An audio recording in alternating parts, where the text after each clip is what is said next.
there is one mathematical object hiding underneath three things that have nothing to do with each other. Why did a professional gambler in Paris in 1654 go broke on a bet he had scaled up perfectly correctly, using arithmetic any accountant of his day would have signed off on? What does the premium somebody has quietly calculated against your death have to do with the reason time only runs forward and never back? And why did Albert Einstein, looking at the most accurate scientific theory human beings have ever produced, sit down in December of 1926 and write a letter refusing to believe it? Those are the same question.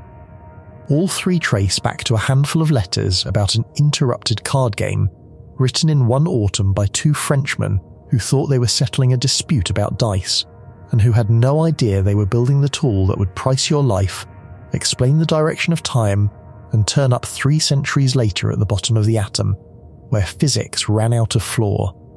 The gambler is the least strange part of this. He lost his money by a single throw of the dice. What he had walked into was the discovery that the future has a shape you can measure, and that nobody, not even a mind that could see every particle in existence, gets to know how it lands. Get comfortable, this one runs long. Stay to the end, because the payoff is not the history.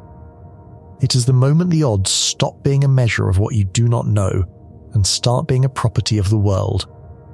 Ad-free episodes live on our Patreon, Meridian Labs, which this channel is part of, with early access and an audio-only feed. Subscribe or join if you have not. Let's start where it started.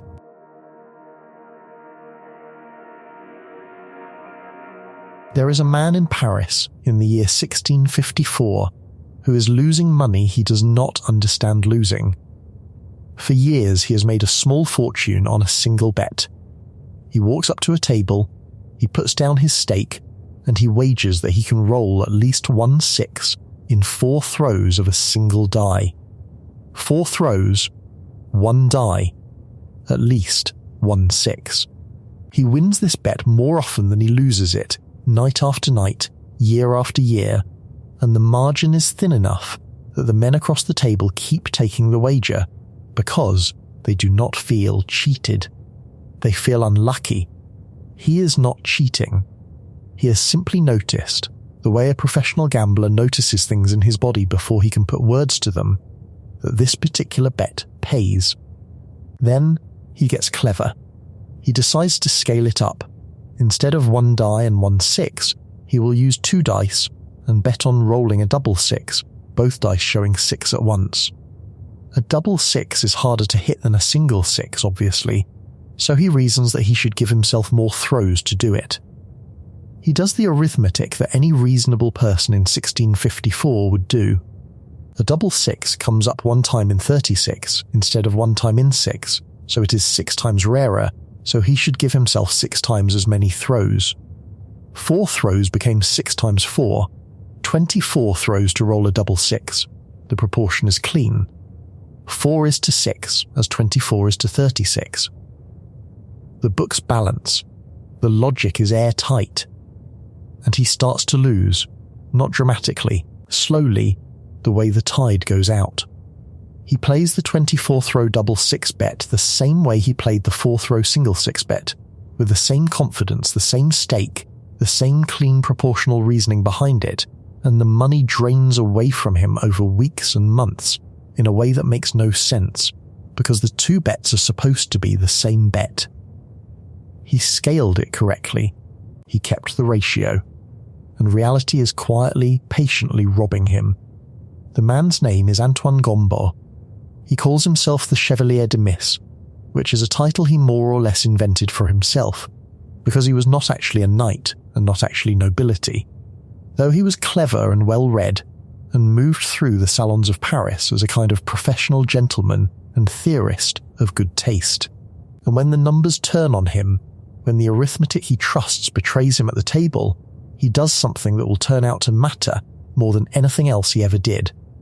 He gets angry at mathematics itself. He decides the numbers are broken. And he takes the problem to the one person he knows who might be able to tell him why the universe is cheating.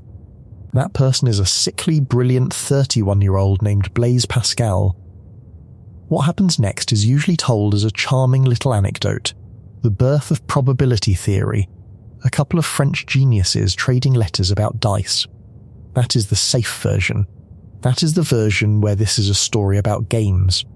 It is the version you get in a first-year statistics course. Right before the professor moves on to the real material, and it leaves you with the impression that probability is old and settled and a bit boring. A matter of coin flips and card decks, the mathematics of the obvious. Here is what that version leaves out. Before the year 1654, there was no mathematics of the future. None. Human beings had geometry. They had algebra. They had astronomy accurate enough to predict eclipses centuries in advance. They had built cathedrals and navigated oceans. And in all of that accumulated genius, there was not one person on Earth who could correctly answer the question de Mis was asking. Not one. The smartest mathematicians of the previous 250 years had tried the underlying problem, and every single one of them had gotten it wrong. Wrong in print. Wrong with confidence.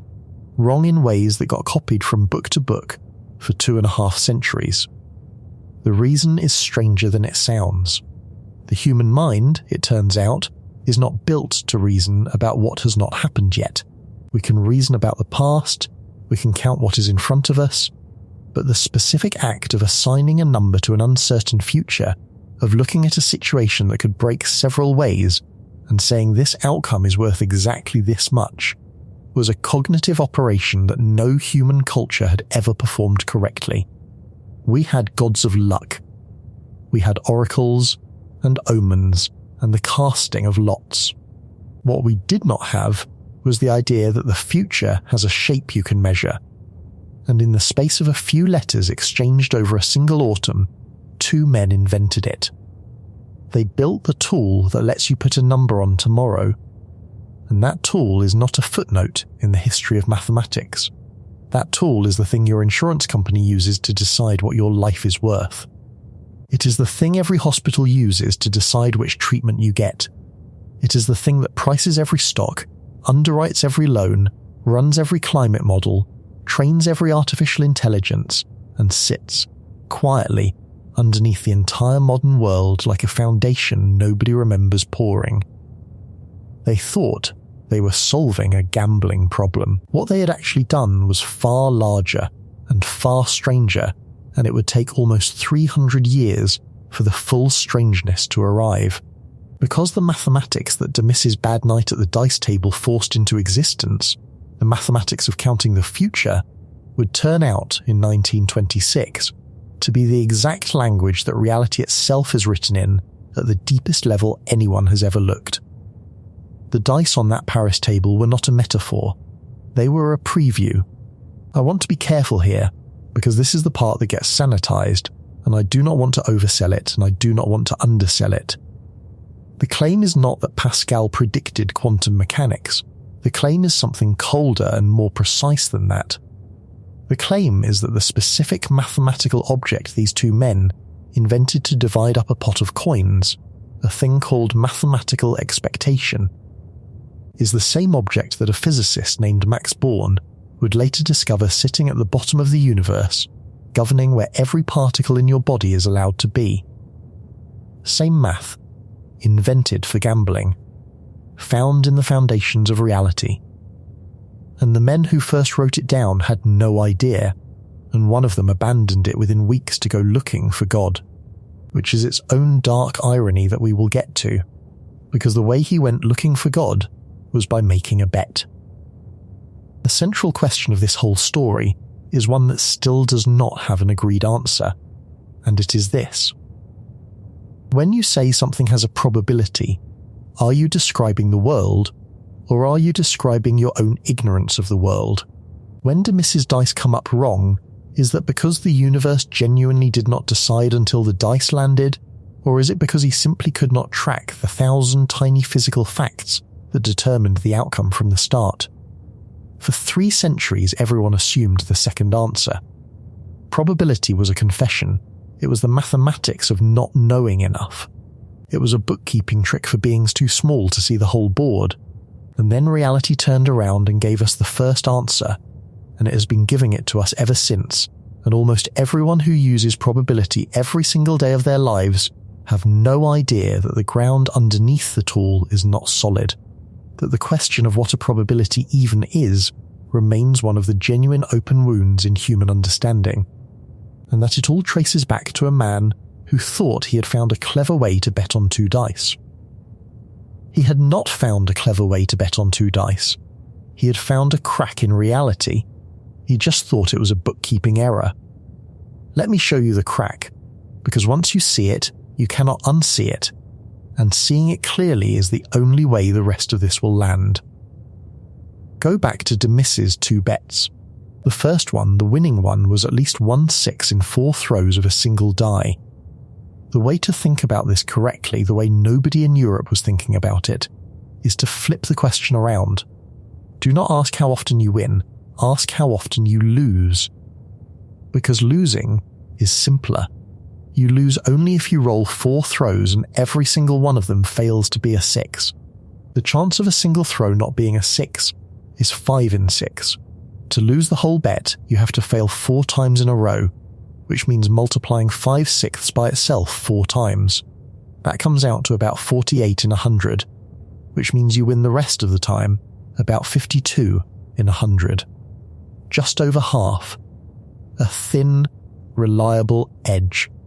Exactly the edge Demister felt in his winnings without ever being able to name it. Now the second bet. At least 1 double 6 in 24 throws of 2 dice. Same logic. You lose only if all 24 throws fail to produce a double 6.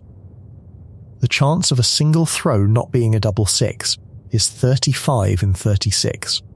To lose, you fail that 24 times in a row, which means multiplying 35 36ths by itself 24 times.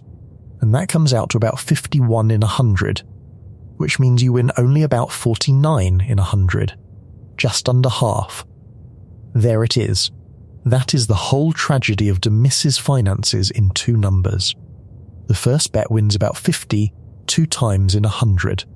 The second bet wins about 40, 9 times in 100. One is above half and one is below half, and the gap between them is tiny, about 3 in 100, small enough that it took a professional gambler months of steady losses to even feel it. His proportional reasoning, 4:6 as 24:36, was not close to right. It was on the wrong side of the only line that matters, the line at 1/2, the line between a bet that makes you rich and a bet that makes you poor. And here is the detail that should stop you. If Demist had chosen 25 throws instead of 24, he would have won again. 25 throws of 2 dice for a double 6 comes back up over half, to about 50.5 in 100. 1 extra throw, that is all that stood between him and solvency. The universe was not punishing him for bad logic in some grand way. It was punishing him by a single throw of the dice, a margin so fine that no amount of gambler's intuition could ever have found it. Only the mathematics could find it. And the mathematics did not exist yet. That is the answer to Demis's dice. It is clean, it is settled, and if this were only a story about dice, we could stop here. But Demister had asked Pascal about something else too, and that something else is where the real fracture opens, because the dice problem has an answer, and this next one had defeated the greatest minds of 2.5 centuries. They called it the problem of points. It sounds like nothing. Here is the setup. 2 players are gambling on a game of pure chance, something like flipping a coin, round after round. They have each put an equal amount of money into a pot. They have agreed in advance that the first player to win a certain number of rounds, say the first to reach 3 wins, takes the entire pot. They start playing. And then, before anyone has reached 3, the game is interrupted. Someone has to leave. The authorities show up. The tavern closes. It does not matter why. What matters is that the game stops with the score uneven. One player has 2 rounds, The other has 1. Nobody has reached 3. The pot is sitting there, full, and it has to be divided. How do you divide it fairly? Sit with that for a moment, because it looks trivial and it is not. The player with 2 rounds is ahead. He should clearly get more than the player with 1 round. But how much more? Do you split it 2-1, matching the rounds they have each won so far? That feels natural. It also happens to be completely wrong, and the fact that it feels natural is precisely why humanity got this wrong for 250 years. The first person to put the problem in print was a Franciscan friar named Luca Pacioli in the year 1494 in a gigantic encyclopedic mathematics book called the Summa.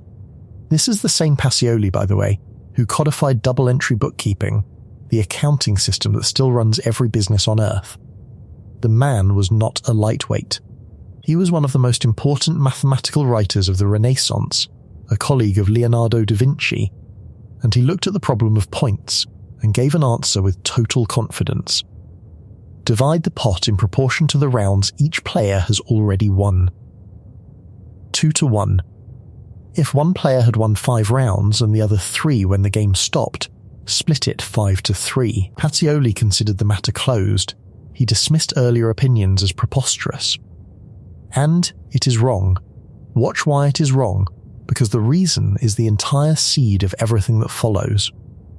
Imagine 2 players in a game where the first to 100 rounds wins. The game stops when the score is 65-64. Under Pacioli's rule, you divide the pot 65-64, almost evenly, because they have won almost the same number of rounds. And that seems fine, until you notice it gives the same answer, an almost even split, as a completely different situation. Imagine the game stops at 99-64. Under Pacioli's rule, you split it 99-64, which is not even close to even.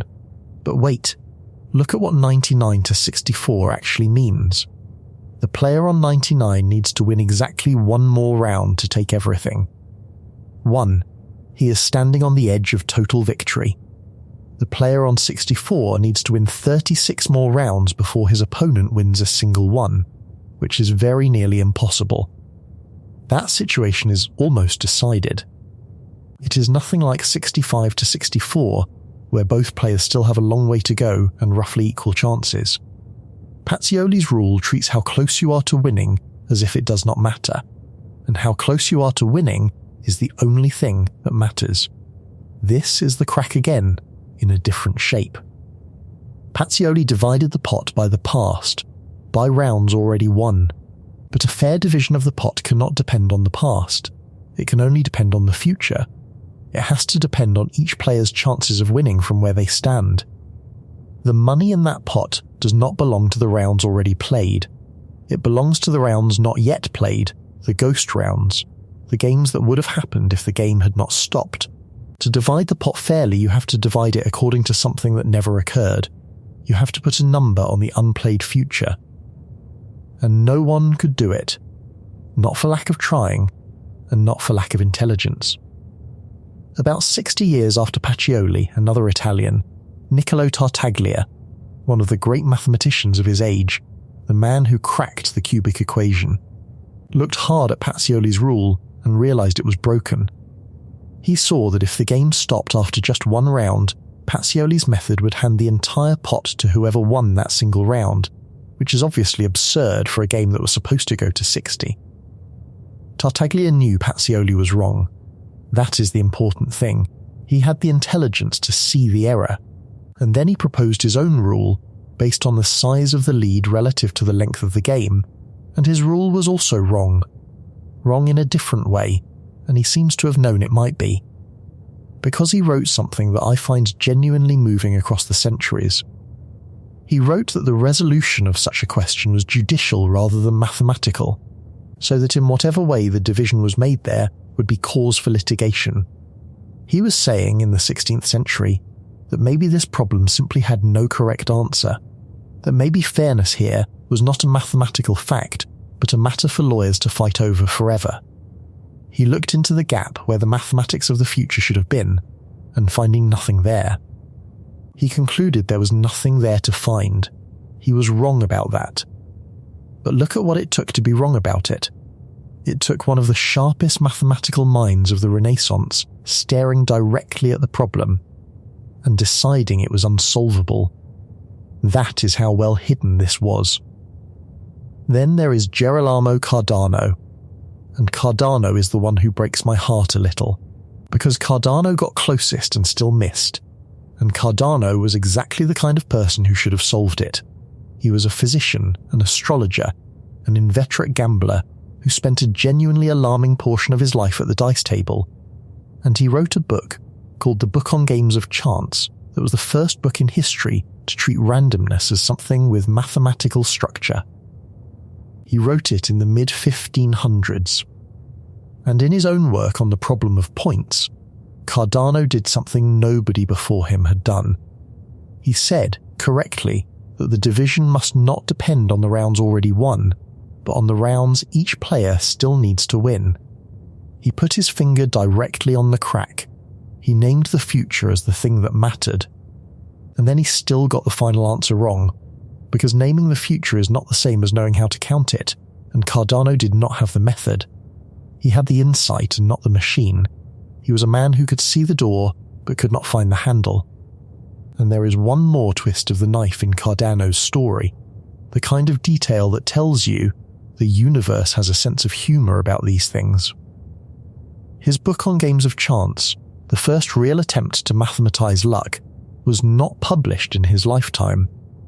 It sat unpublished for roughly 100 years. It finally appeared in print in the year 1663, which is 9 years after two Frenchmen had already solved the whole thing in a handful of letters and made his book obsolete before anyone even read it. Cardano gambled his whole life on chance, and his one great insight about chance arrived at the table 9 years too late to matter. The alpha gambler of the Renaissance, scooped from beyond the grave, that is what Pascal was up against when de Mister came to him. Not an open question at the frontier of mathematics. A closed question. A dead end. 250 years of the smartest people in Europe walking up to this problem and walking away, either getting it wrong or, in Tartaglia's case, declaring it unsolvable in principle. The problem of points was not considered a live area of research. It was considered a swamp, a place where good mathematicians went to embarrass themselves. And here is what I keep coming back to, the thing that reframes this entire story.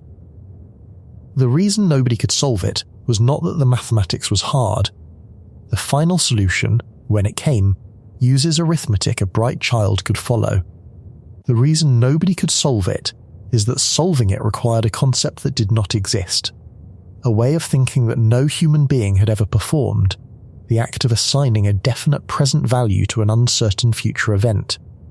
Every wrong answer, Pacioli's and Tartaglia's and Cardano's, failed at exactly the same place. They all tried to solve a problem about the future using only information about the past, because reasoning forward into uncertainty was not yet a thing minds knew how to do. What Pascal and Fermat were about to do was not primarily solve a puzzle. It was invent a new way for the human mind to point itself at time.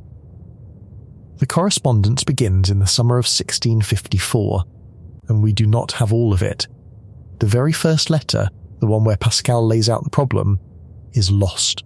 What survives starts partway into the conversation, which means we are reading two men who are already deep in the argument, already circling each other, and the effect when you read the actual letters is less like watching a lecture and more like walking into a room where two people are mid-fight about something they both care about more than they will admit. The man on the other end of the letters is Pierre de Fermat, and Fermat is one of the strangest figures in the history of mathematics, because by profession, he was not a mathematician at all. He was a lawyer, a magistrate in the city of Toulouse, a councillor to the regional parliament, a man whose job was hearing criminal cases and signing judgments. Mathematics was his hobby.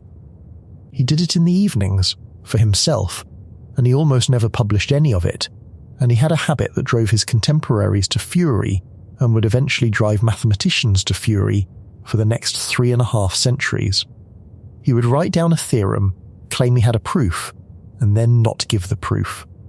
The most famous instance is a note he scribbled in the margin of a book around 1637, claiming he had a truly marvellous proof of a certain result which the margin was too narrow to contain.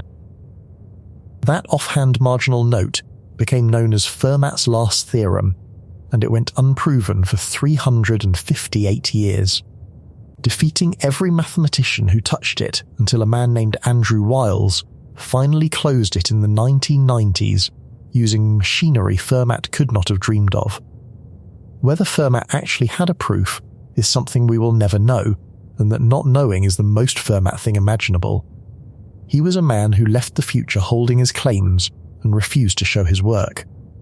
There is a detail about Fermat's day job that I cannot stop thinking about. As a criminal magistrate in Toulouse, part of his actual work, the work that paid his salary and filled his days, was sitting in judgment over other human beings, weighing evidence, and in the most serious cases, handing down sentences of death. A councillor of his rank in the France of that era would have confirmed executions, including, in the worst cases, sentences of burning. This was the ordinary business of the court he served.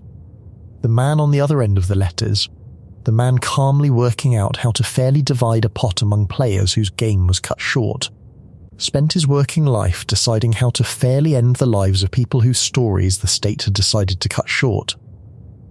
He weighed futures for a living, in both senses, one at the bench and one at his writing desk at night, and he kept the two apart so completely that for centuries almost no one connected them. He judged the guilt of the living in the daylight and proved theorems about numbers in the dark, and with both alike he refused to fully show his reasoning to the world. The most private mathematician who ever lived spent his days pronouncing the most public and irreversible judgments a person can pronounce. I do not know what to do with that. I only know that the mathematics of the fair division of what is uncertain was, in Fermat's hands, never very far from the mathematics of who lives and who does not. This is who Pascal is writing to.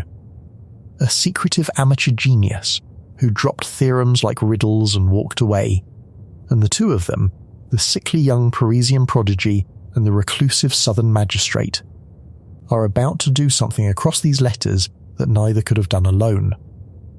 They are going to solve the problem of points twice, by two completely different methods, and the fact that two different methods gave the same answer is a huge part of why they believed it.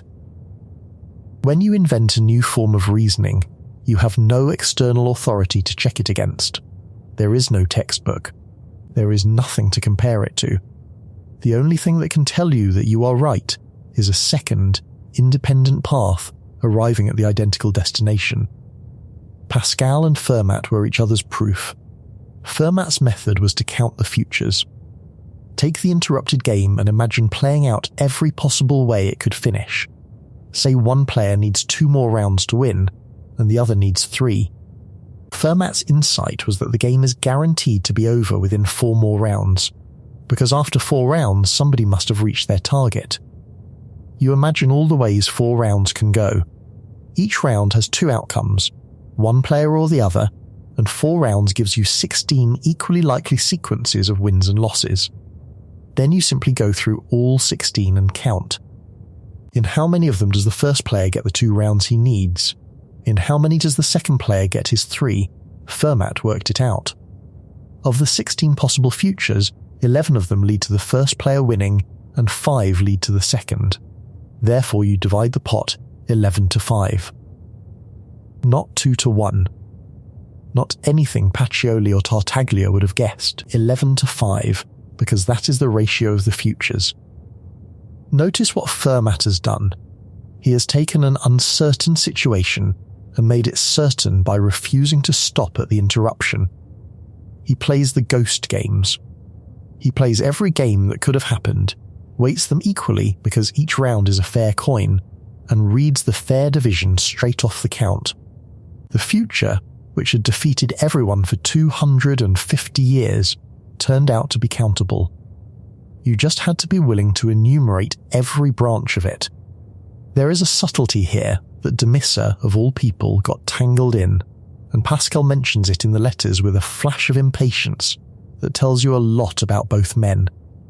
Demissa objected to the idea of playing out all 4 rounds when the game might really end sooner, when somebody might reach their target in 2 or 3 rounds and the rest would never be played. Why count futures that would not actually happen? And the answer is that counting them anyway does not change the division, because the sequences where the game would have ended early are still correctly sorted into wins and losses when you play them to the full 4 rounds. Playing the phantom extra rounds is a bookkeeping convenience that leaves every player's fair share exactly where it was. It is subtle. It is the kind of thing that looks like a paradox until you sit with it.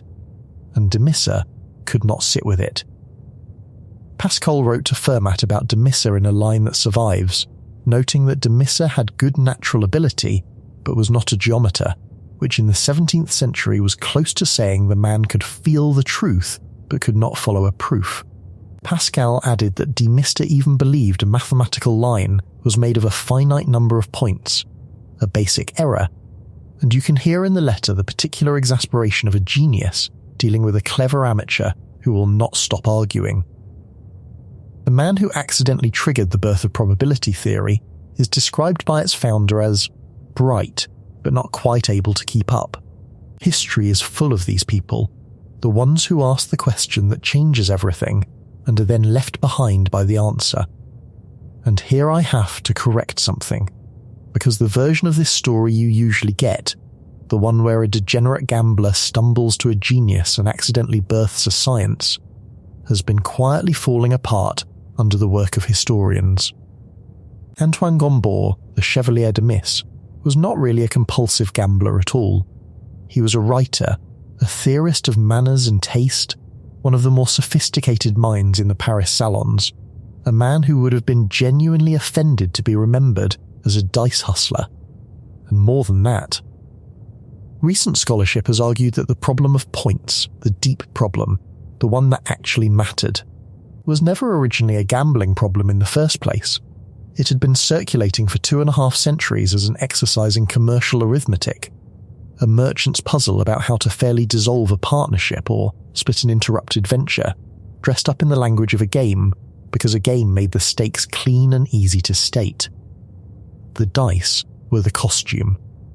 Underneath the costume was something much older and much more respectable, the question of how to fairly divide value when a joint enterprise ends before its natural conclusion, which means the mathematics of chance may not have been born in the gutter after all. It may have been born in the counting house, and only later dressed in the disreputable clothes of the casino, and then judged for the clothes. I mention this because the tidy origin story, Gambler Asks Genius, is exactly the kind of thing that gets repeated until it hardens into fact, and the truth underneath it is stranger and more human. The tool that would end up describing the foundations of reality did not come from vice. It came from the very ordinary, very ancient human problem of dividing something fairly when the game gets cut short, which, when you think about what physics eventually did with it, is a little too on the nose. Pascal's own method was different from Fermat's, and in some ways deeper, and it is the one that gave the modern world its central tool. Pascal did not want to enumerate every future by hand, because for longer games the number of futures explodes and the counting becomes monstrous. He wanted a machine you could turn, and the machine he built works backwards from the end of the game, and it is worth walking through slowly, with real numbers, because this is the exact moment the concept of expectation enters human thought. Here is Pascal's own example, the one he sends to Fermat. 2 players, each has staked 32 coins, so there are 64 coins in the pot. They are playing to 3 rounds. The game is interrupted when the first player has 2 rounds and the second player has 1. How do you split the 64? Pascal reasons like this. Suppose they played just 1 more round. 2 things can happen, each equally likely. Either the first player wins that round, in which case he reaches 3, and he takes all 64 coins, or the second player wins that round, in which case the score becomes 2-2, a perfect tie, and in a tie the only fair thing is for each player to take his own 32 coins back. Now look at the first player's situation from where he stands. Before that round is played, he is guaranteed at least 32 coins, because even in the worst case, the tie, he walks away with 32. That 32 is his no matter what. It is not at risk.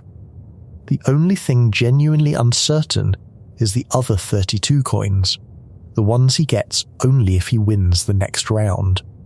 And his chance of winning the next round is 1/2.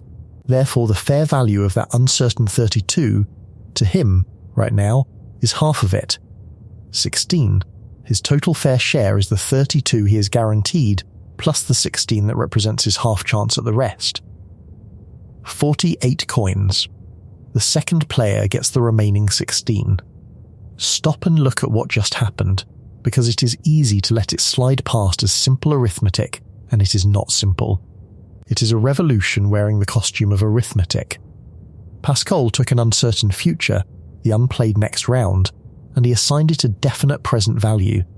He said the half chance at 32 coins is worth exactly 16 coins today. He converted a probability into a price. That number, 16, is the first mathematical expectation ever computed correctly in human history. Expectation is just that operation, over and over. Take every outcome that could happen, multiply the value of each outcome by its chance of occurring, and add them up. The result is what the uncertain situation is worth right now, in advance, before the dice have spoken. It is a number attached to the future. It is the thing no one before could compute, and Pascal's method scales, because once you can value a position 1 round from the end, you can use that value to work out the position 2 rounds from the end, and 3, and back through the whole tree of the game. If the score had been 2-0 instead of 2-1, the same backward reasoning gives a split of 56-8. If it had been 1-0, 44-20. Pascal noticed the beautiful recursive structure of it. The way the value of each position is just the average of the 2 positions it could lead to, and he connected it to a triangular array of numbers that he wrote up in a separate treatise, an array we now call Pascal's triangle, though versions of it were known in China and Persia and Italy centuries before him. The triangle is a machine for counting the futures, without having to list them one by one. It is the engine room under the whole thing. I want to slow down on that triangle for a moment, because it is the piece that makes the whole thing into a machine rather than a trick. Fermat's method, counting every possible future by hand, works beautifully for short games, but it collapses under its own weight the moment the games get longer. If a game could still run 20 more rounds, the number of distinct futures you would have to list runs past 1 million. If it could run 60 more, the number of futures is larger than the number of seconds that have elapsed since the beginning of the universe. You cannot enumerate that by hand. No one can. And Pascal's triangle is the thing that lets you skip the enumeration entirely, because each number in the triangle counts, in a single stroke. Exactly how many of those millions of futures contain a given number of wins for a given player. The triangle is a compression of the future. It takes an impossibly large forest of branching possibilities and folds it into a small array of numbers you can write on a single page. That is what a mathematical breakthrough often actually is. Not a new fact, but a new way of not having to count. Pascal had found a way to weigh a future too large to look at directly, and the ability to weigh a future too large to look at directly is, more or less, the entire reason the modern world can function. Every time a system reasons about something too complex to simulate in full, an economy, a climate, a population, a learning machine, it is doing a version of what that triangle first made possible. It is refusing to enumerate the futures one by one and computing their weight all at once instead.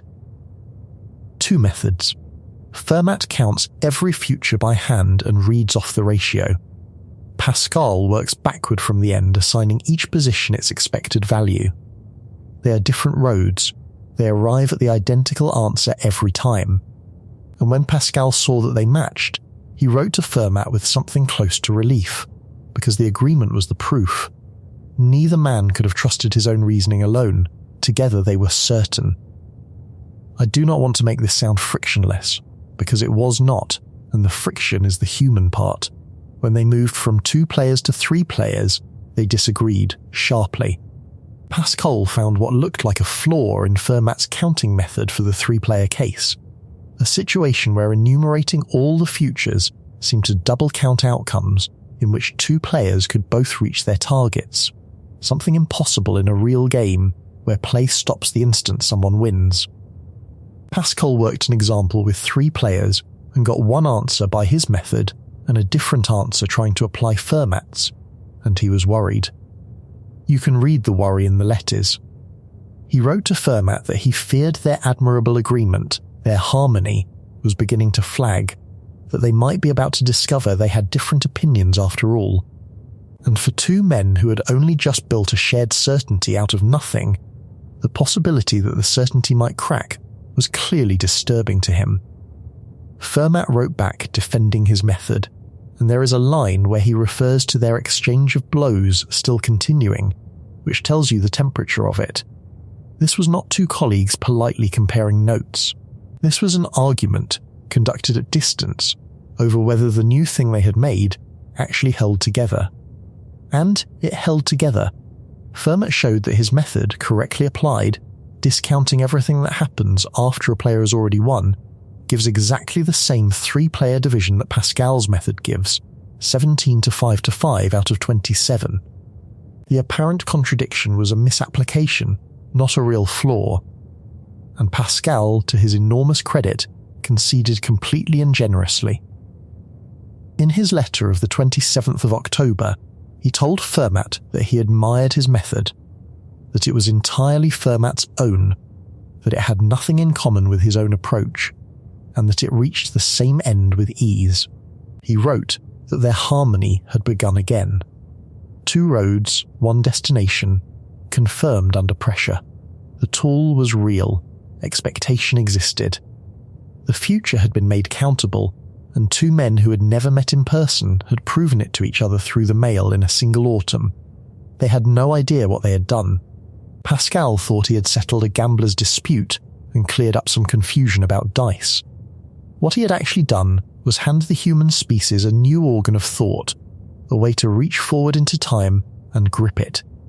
And within a matter of weeks, he would use that same new organ, the mathematics of the wager, to make the largest bet a human being can make. He was about to stop doing mathematics almost entirely, and the reason was a fire.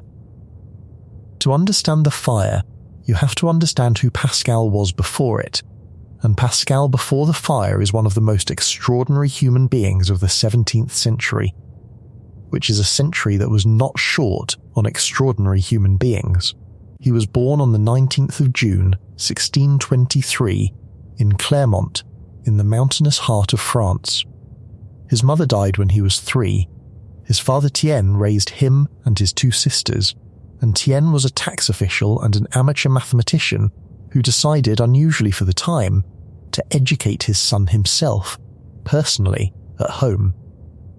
There is a story, probably polished by his sister who wrote his life, that Tienne wanted to keep mathematics away from the boy until he had mastered languages first, and that Blaise, forbidden the subject, worked out the basics of geometry on his own on the floor with a piece of charcoal, rediscovering the theorems of Euclid alone as a child before anyone had taught them to him. Whether or not that story is exactly true, what is documented is staggering enough. By the age of 16, he had written a treatise on the geometry of cones containing a theorem so advanced that Descartes, when he saw it, at first refused to believe a teenager had produced it. But the detail that matters most for this story is the machine. When Blaise was around 19, his father was appointed a tax commissioner in Rouen, in Normandy, and the job buried Tienne under an avalanche of arithmetic. Tax collection in 17th century France meant recomputing endless columns of figures by hand, night after night, in a currency system that was not even based on tens, which made the calculations genuinely brutal. And the son watched his father drowning in numbers and did something about it. Over the next 2 or 3 years, Blaise Pascal designed and built a mechanical calculator, a box of interlocking geared wheels that could add and subtract directly, carrying the tens automatically from one wheel to the next.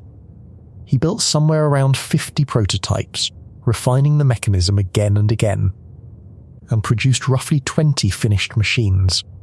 It was one of the first working calculating machines in human history, and he built it as a teenager, and he built it out of love, to save his father from the tyranny of the ledgers.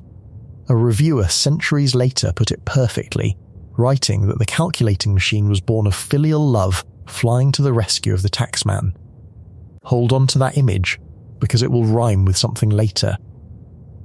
A young genius builds a machine to compute the tedious certainties of money, to master the arithmetic of the counting house.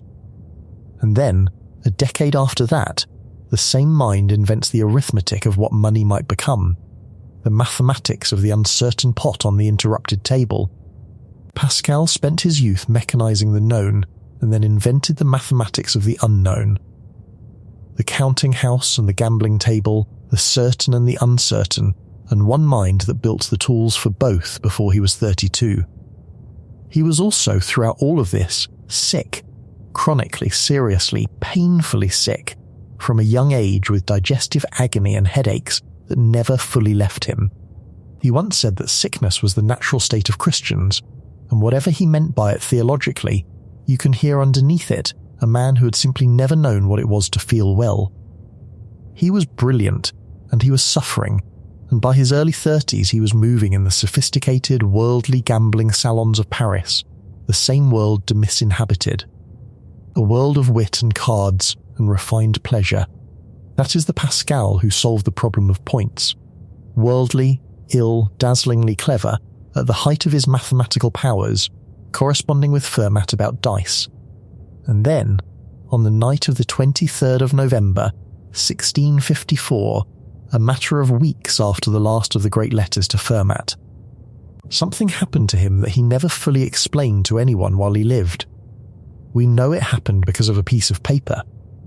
For roughly 2 hours that night, from about 10:30 in the evening until about midnight, midnight, Pascal experienced something so overwhelming that he grabbed a scrap of paper and tried to write it down while it was happening, or just after. The words are fragmentary, broken, not composed, the handwriting of a man not trying to make sense but trying to hold on. The paper begins with a single word, set apart, and the word is fire. Then God of Abraham, God of Isaac, God of Jacob, not of the philosophers and scholars. Then words like certitude and feeling and joy and peace. It is not an argument. It is not one of his elegant proofs. It is the record of an experience that broke over him like weather. And here is the part that tells you what it meant to him. He did not show it to anyone. He copied the words onto a piece of parchment, and he sewed that parchment into the lining of his coat against the cloth where no one could see it. And for the rest of his life, every time he changed his clothes, he unpicked the stitches and moved the paper into the new garment and sewed it in again. He carried it against his body, in secret, for 8 years, until he died. A servant found it by accident afterward, sewn into the coat he was wearing.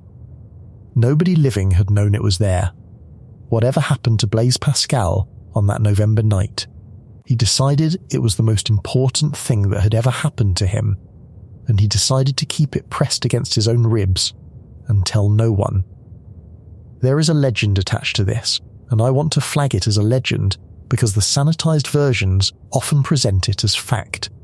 The story goes that shortly before the fire, Pascal was in a carriage crossing a bridge at Neuilly when the horses bolted and plunged over the edge, and the carriage was left hanging half off the bridge with Pascal inside, inches from death, and that this brush with dying triggered his religious crisis. It is a good story. There is essentially no contemporary evidence for it. Serious Pascal scholars regard the carriage accident as unproven at best and probably invented later. The conversion is real, the memorial sewn into the coat is real and still exists. The runaway horses on the bridge are almost certainly a myth that grew up around a real event, because a real event that dramatic seemed to need a dramatic cause.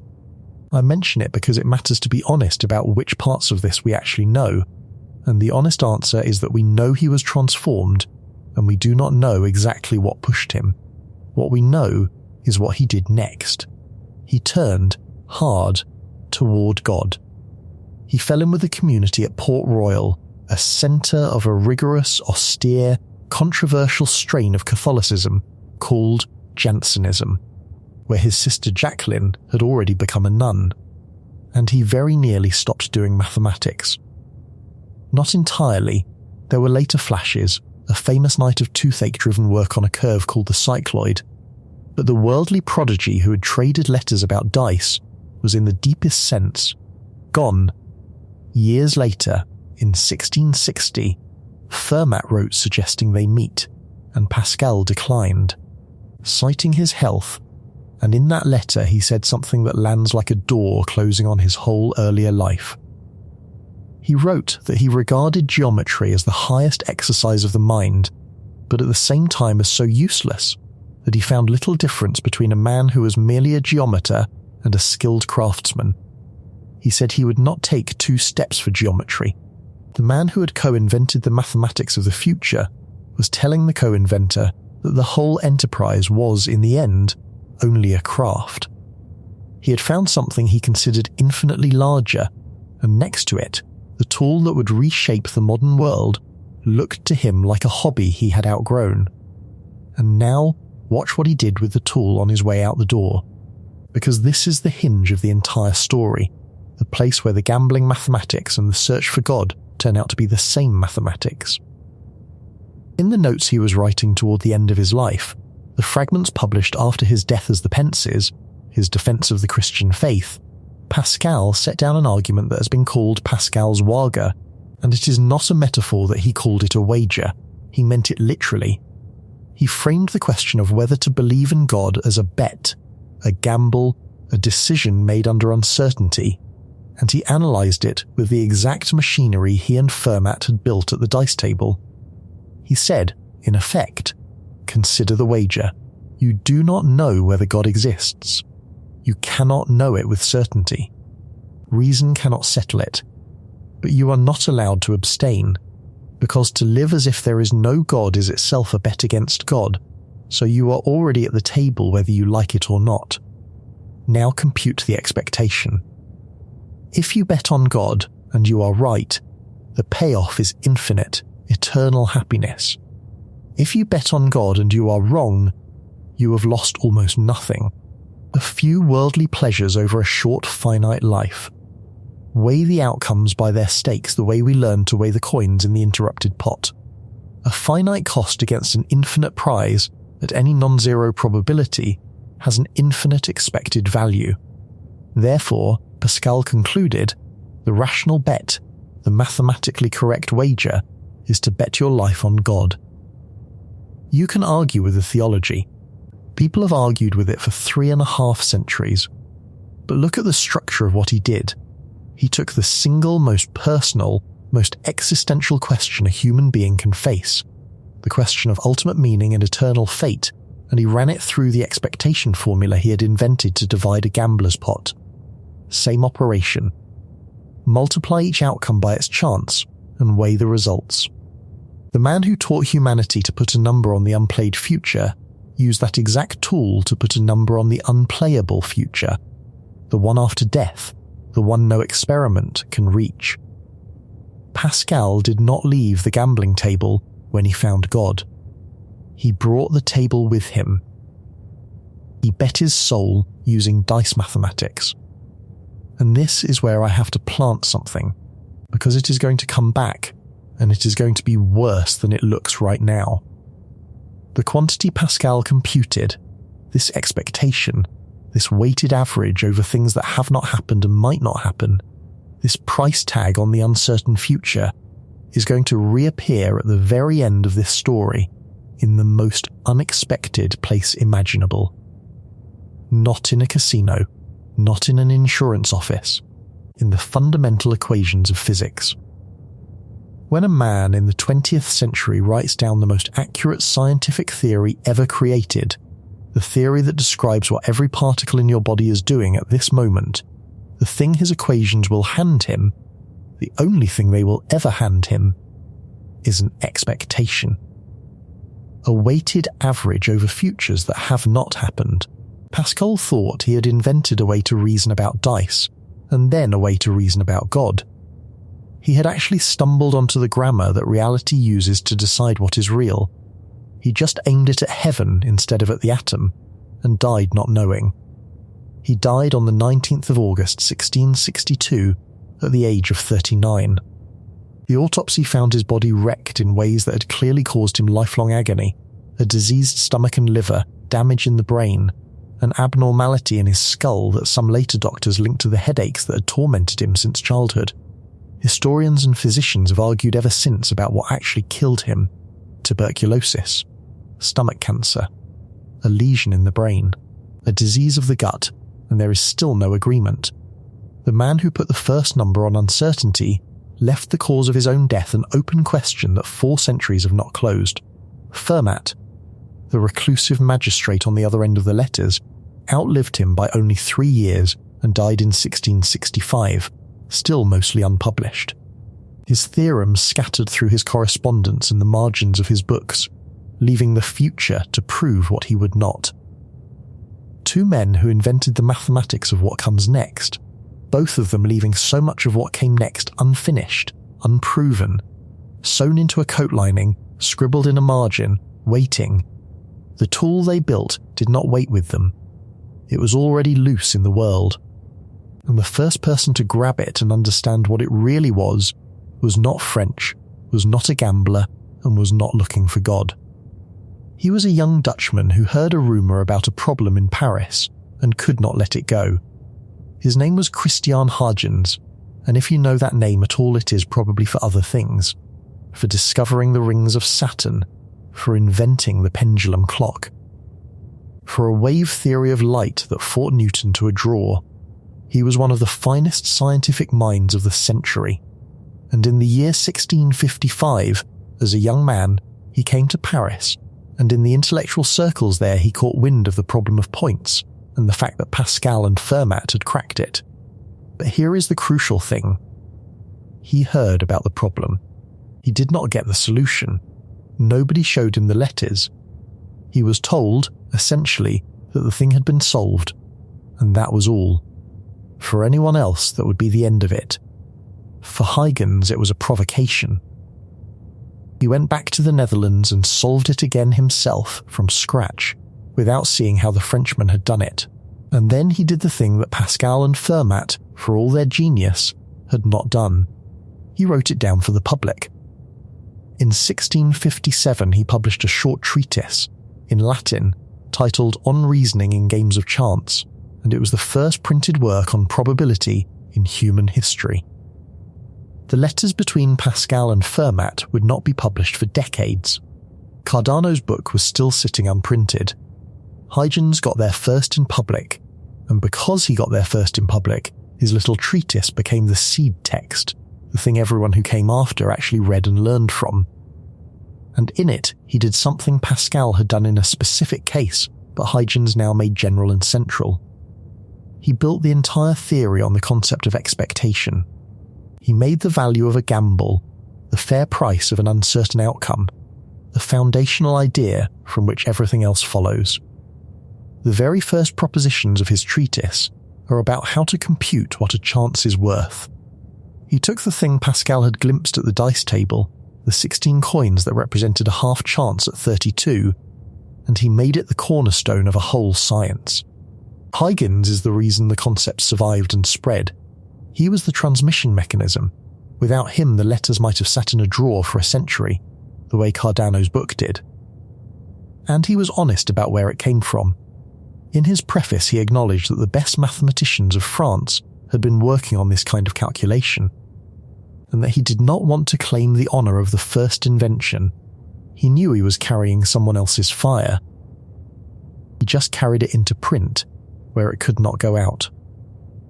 But here is what I want you to sit with, because it is the part that gets skipped, and it is the part that should make you a little angry. This new mathematics, this genuinely unprecedented way of reasoning about the future that had defeated everyone for 250 years, was not celebrated as a triumph of human thought. It was regarded, for a long time, as slightly disreputable. It was gambler's math. It smelled of dice and cards and taverns, and the kind of men who frequented them. The prestige mathematics of the age was geometry, pure and ancient and clean, the mathematics of Euclid and the heavens. Probability was the mathematics of the gutter, useful for hustlers, beneath the dignity of a serious philosopher. There was moral suspicion layered on top of the intellectual snobbery, because games of chance were associated with vice, with the squandering of money and time and virtue, and a mathematics born from vice inherited the stain. Even Pascal, in the Pensives, notes that the right thing is not to gamble at all. Think about the shape of that. A tool that would eventually run the entire financial system, the entire insurance industry, the whole apparatus of the modern state, medicine, physics, was initially filed under vice. It took roughly a century and a half for probability to climb from gambler's trick to respectable science, and it only fully arrived when it stopped being about dice and started being about death, and taxes, and stars, and the movements of populations. The pattern here is one you see again and again in the history of ideas.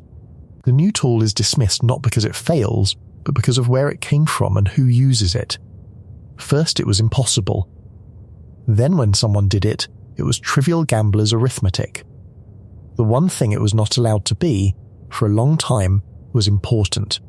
And it was the most important mathematical development of the era. You can watch the snobbery operate in the language itself. For a long time, this whole field of study did not even have a dignified name. It was the doctrine of chances, the arithmetic of games, the calculation of hazards, terms that kept it tethered to the gaming table, where respectable philosophers did not like to be seen. The word probability took a long time to settle into its modern mathematical meaning, and the men who advanced the field often had to justify why a serious person would bother with something so tangled up in cards and dice. The theory was tolerated because it was useful to gamblers and, increasingly, to the men selling insurance and annuities, and it was precisely that usefulness to money-minded and pleasure-seeking people that kept it looking vulgar to the philosophers of pure reason. It took the mathematics being applied to the grand and the tragic, to the deaths of populations and the motions of the stars, and eventually the structure of matter, before it was allowed into the front rooms of serious thought. The pattern is worth naming plainly. An idea born among people the establishment looks down on gets judged by the company it keeps rather than by what it can do, and the judgment can hold for a very long time. And the whole while the idea sits there quietly being one of the most consequential tools anyone has ever built, waiting for a permission it does not actually need. The person who dragged it out of the gutter and made it respectable was a Swiss mathematician named Jacob Bernoulli, and what he proved is the reason probability escaped the casino. Bernoulli spent roughly 20 years chewing on a single problem, and his great work, called The Art of Conjecturing, was published in 1713, 8 years after he died, edited from his papers by his nephew. And notice, because it is not a coincidence, that the first part of Bernoulli's book is a reprint of Huygens' treatise with commentary. The textual line is unbroken. Pascal and Fermat to Huygens to Bernoulli, each one building directly on the last, the dice mathematics passed hand to hand across half a century in 2 countries. What Bernoulli added was the thing that changed everything. He proved what we now call the law of large numbers. Up to this point, probability could tell you the fair value of a game whose odds you already knew. The dice, the coins. Situations where you could see the mechanism and count the possibilities. But real life is not like that. In real life, you do not get to see the mechanism. You do not know the true chance that a given ship sinks, or that a given person dies this year, or that a given field yields a bad harvest. Bernoulli proved that you do not need to know it in advance. He proved that if you simply observe enough cases, the fraction you actually see will close in on the true underlying probability, and will get arbitrarily close if you watch long enough. Observe enough coin flips, and the proportion of heads converges on the real chance of heads. Observe enough ships, enough deaths, enough harvests, and the frequencies you measure become a reliable estimate of the hidden odds underneath. That is the bridge from the gaming table to the world. That is the moment probability stops being about dice, where the odds are given to you by the symmetry of a cube and becomes about reality, where the odds are hidden and must be dug out of experience. Bernoulli made probability empirical. He connected the abstract mathematics of expectation to the concrete business of counting what actually happens and inferring the machinery underneath. Every actuarial table, every clinical trial, every opinion poll, every quality control process on every factory line on Earth runs on the law of large numbers. It says the world will show you its odds if you watch it patiently enough. Bernoulli proved that the future leaves fingerprints in the past and taught us to read them. And it kept escalating. A French Protestant named Abraham de Moivre, driven out of France by religious persecution and living in London, working in poverty, tutoring and doing calculations for gamblers and insurers in coffee houses to survive, took the next step. In work published in the 1700s, culminating around 1733, de Moivre was studying what happens when you flip a coin an enormous number of times and ask how the results spread out around the average. And out of that grew a curve. A specific, smooth, bell-shaped curve that describes how random outcomes cluster around their expected value, dense in the middle, thinning out at the edges in a precise mathematical way. That curve is the normal distribution. The bell curve. The single most important shape in all of statistics, the thing that describes the spread of human heights and measurement errors and test scores and the jiggling of particles and the noise in every signal ever recorded. De Moivre found it hiding inside the mathematics of coin flips. He found the shape of chance itself, and it turned out to have a shape, a definite, universal, recurring form emerging from pure randomness the way a face emerges from static. Randomness, it turned out, is not shapeless. Pile up enough of it and it makes the same curve every time. That is a deeply strange fact, and we have grown so used to it that we forget how strange it is. De Moivre found that curve while living close to the bottom. He never held a university position, despite being good enough that Newton, in his later years, was said to send people with mathematical questions to de Moivre instead of answering them himself. He survived by tutoring and by sitting in London coffee houses, selling his services as a calculator of odds to gamblers and to the men beginning to sell insurance, working out the fair value of wages and annuities for a fee, an intellectual day labourer of probability. There is a bleak legend that near the end he noticed he was sleeping a little longer each night, worked out the arithmetic progression, predicted the date on which he would sleep for a full 24 hours, and died on or near it, having computed the expectation of his own end. Whether or not that last part is true, the shape he discovered outlived him and swallowed the world. A century and a half later, a cousin of Charles Darwin named Francis Galton became so entranced by the bell curve that he described it in almost religious terms, marvelling that the apparent chaos of individual human variation was ruled, in the aggregate, by a serene and universal order. Galton saw in the curve a kind of law standing above the disorder of individuals, calm and inhuman and exact. He was right that it was there. What he did not see, what no one saw yet, was how deep it went, that the same serene order climbing out of pure randomness would eventually be found not just in the heights of men and the errors of astronomers, but in the position of every particle that those men and those astronomers were made of. Then there is a country clergyman named Thomas Bayes, and Bayes matters enormously for reasons that would take 300 years to fully surface. Bayes solved, in a special case, the inverse problem, the one that runs the other direction from Bernoulli. Bernoulli said, "Given the odds, here is what you will observe." Bayes asked, "Given what you have observed, what should you now believe about the odds?" It is the mathematics of updating. You start with a belief, evidence arrives, and you revise the belief by a precise rule that weighs the new evidence against what you already thought. Bayes never published it. Like Cardano, like Pascal, like Fermat, his great result came out after he died.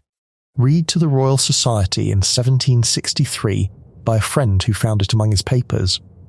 And for a long time it was a curiosity. Today, it is one of the load-bearing walls of the modern world. Bayesian updating is how spam filters learn, how medical tests are interpreted, how self-driving cars fuse their sensors, how essentially every artificial intelligence system reasons about an uncertain world. Every time your phone corrects your typing, every time a model estimates how likely you are to want the next thing it shows you. It is running a version of what a dead clergyman worked out and never bothered to publish, which itself was a descendant of what two Frenchmen worked out at a gambling table a century before him. Notice the pattern in how all of this reached us, because it is the same pattern every time, and it should unsettle you a little. Cardano's book on chance, published after he was dead. Pascal and Fermat's letters, unpublished for decades, one of them lost entirely. Fermat's theorems, scattered and unproven, gathered up by his son after his death. Bernoulli's masterwork, printed 8 years after he died. Bayes' result, read to the Royal Society by a friend rummaging through the papers of a dead man. The mathematics of the future has a strange habit of arriving from beyond the graves of the people who found it. Almost none of the foundational figures lived to see what they had built become what it became. They each added a link to a chain whose full length none of them could see, handed it forward, and died. And the chain kept extending, from a gambler's table in Paris to a clergyman's desk to a Swiss deathbed to a London coffee house. Each link forged by someone who mostly did not know they were forging a link at all, and the chain was not finished. It had one more link to add, the strangest one, and to add it the mathematics would have to leave human affairs entirely, leave money and death and populations behind, and descend into the atom, where it would stop being a description of our uncertainty and become a description of the thing itself. But the moment probability stopped being gambler's math and became something that touches you, personally, in a way you cannot escape, came from a slightly unexpected direction. It came from death. In 1693, Edmund Halley, the astronomer whose name is on the comet, published a paper that had nothing to do with comets. He had gotten his hands on an unusual set of records from the city of Breslau, in what is now Poland, a careful register of the births and the deaths in the city, with ages, compiled by a local pastor. Most cities did not keep records that clean. Breslau did, and the data made its way to the Royal Society in London, and Halley did something with it that nobody had quite done before. He built a life table.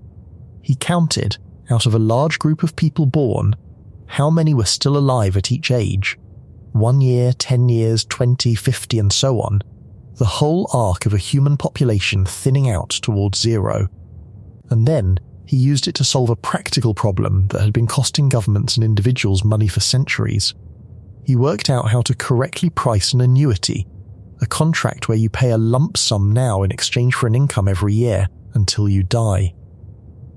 That pricing problem is the problem of points wearing a shroud. Think about it. An annuity is a bet on the unplayed future, exactly like the interrupted pot. How much is a stream of uncertain future payments worth right now, today, given that you do not know how long the person will live? To answer it, you have to do precisely what Pascal did with the 64 coins. You take every possible future. The future where the person dies next year. The future where they live 30 more years, You weight each one by its probability drawn from the life table, and you add them up into a single present value. It is expectation. It is the exact same operation invented for the dice, now pointed at a human lifespan. Halley computed the fair price of a life. He put a number on how long you have left in the aggregate and turned it into money. And once you can do that, you can build an industry on it. And people did. Over the following decades, the mathematics matured. The idea of a level premium was worked out. And in 1762, in London, a company was founded called the Society for Equitable Assurances on Lives and Survivorships, usually just called the Equitable.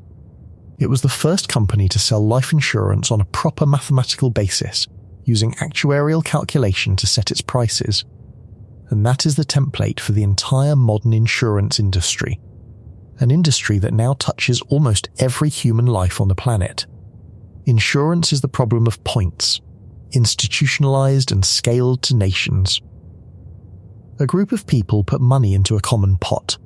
Uncertain future events, deaths, fires, floods, crashes, will determine who draws from it and when.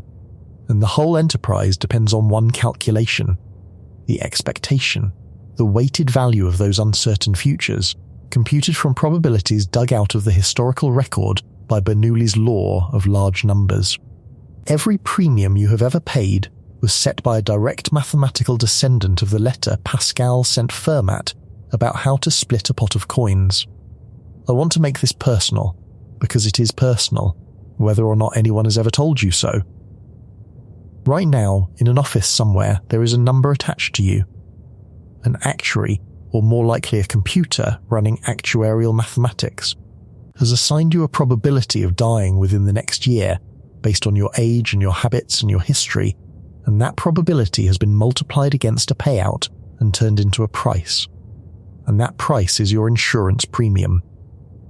There is a number, computed in advance, that represents the expected cost of your death this year.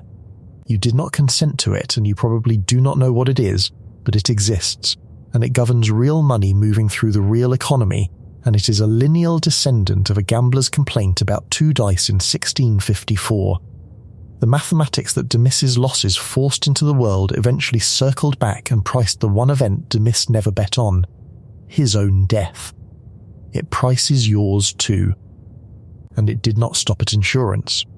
Once you have a way to put a number on an uncertain future, you can put a number on any decision at all, and in the 20th century people did exactly that, deliberately and systematically. A mathematician named John von Neumann, one of the sharpest minds of the century, working with the economist Oskar Morgenstern, proved that any rational agent facing uncertainty, if their preferences are consistent at all, must behave as though they are computing expected values and choosing the option with the highest one. They turned the logic of Pascal's wager into a theorem about the whole of rational choice. Out of that grew the entire apparatus of modern decision-making. It is how a general weighs a gamble in war. It is how a drug gets approved, by weighing the probability and size of its benefits against the probability and size of its harms. It is how a self-driving car chooses between 2 bad options in the fraction of a second before a crash. It is how an artificial intelligence, at the deepest level of its training, gets nudged toward the choice with the best expected outcome, millions of times a second. Every one of these is the 64 coins again. Weigh each future by its chance, add them up, choose the largest number. The tool that a gambler's complaint dragged into existence did not merely predict the future. It quietly took over the business of deciding, and it now sits inside almost every serious choice made by any institution on Earth, human or machine. Usually without anyone in the room ever thinking of the man at the Paris table who first worked out that a half chance at 32 coins is worth exactly 16. And then, the mathematics did something that should genuinely unsettle you, because it stopped being about individuals at all and started making claims about the behavior of entire populations. Claims that feel like they should be impossible. In 1835, a Belgian named Adolphe Quetelet, who had trained as an astronomer, took the tools that astronomers use to handle measurement errors, including de Morve's bell curve, and turned them on human beings.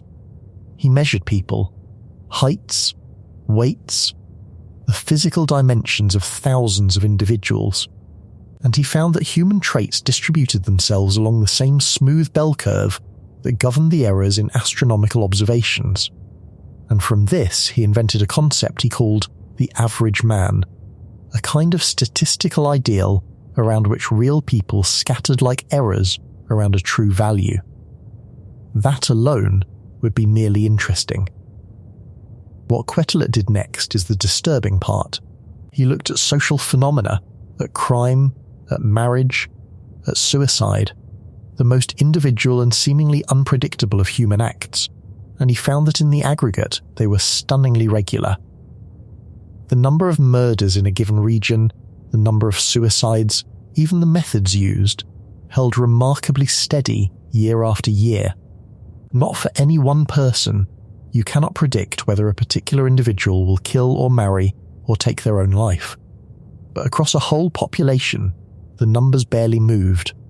It was as if society had a temperature, as if the collection of free individual human choices, each one feeling utterly spontaneous and unconstrained from the inside, added up to a total that obeyed a law as steady as anything in physics.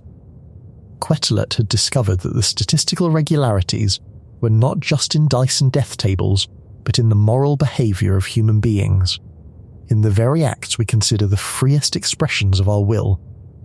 That is the first genuine tremor of the thing that is coming, because if the free choices of millions of people, whatever free even means, add up to numbers that hold steady and follow curves, then either those choices were never quite as free as they felt, or there is some level of reality at which chance and law are the same thing, at which the unpredictable individual and the perfectly predictable mass are two faces of one structure. Quetelet did not know what to do with this, and neither did anyone else. It hung there, a pattern nobody had authorized, running underneath human life, visible only through the mathematics of the gambling table. Everything up to this point, though, from de Mis to Quetelet, from the dice to the death tables to the suicide statistics, still rested on a single assumption that everyone shared and nobody questioned. And the assumption is the answer to the central question I raised at the beginning, the answer everyone took for granted for 300 years.